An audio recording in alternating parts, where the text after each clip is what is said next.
Something that's destroying both healthcare and education is the hospitality mindset. So the customer is always right. In healthcare, it's the patient and their family is always right.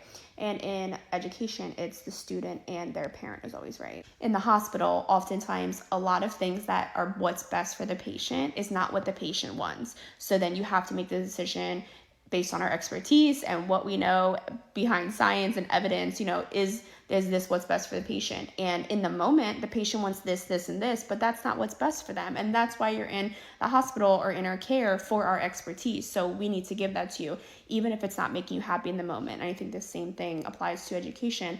I talk to teachers all day long. I talk to students and I talk to parents, and, the students don't want to learn. They're not being held accountable. They're not doing their assignments. They're not getting good grades. But then the parents aren't saying, hey, I'm going to help my son or my daughter do this. Instead, they're emailing the teacher, how can my son or daughter, pull up their grade? And, they're not being held accountable. They're not being held back. They're not failing. I had a teacher tell me that they're not allowed to give below a D. If you're not doing the assignment, you need to get an F, So when people aren't experiencing natural consequences and they're not building skills or doing the things needed for their growth in whatever area, we're seeing what we're seeing now, which is a lot of, kids, a lot of unprepared adults. And then in healthcare, people whose health conditions, aren't getting better because they want to do what they want to do.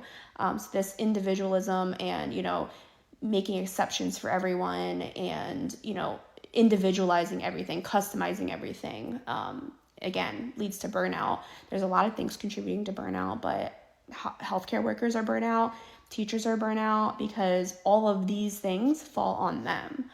So I'm curious if educators have noticed this as well and think the same thing.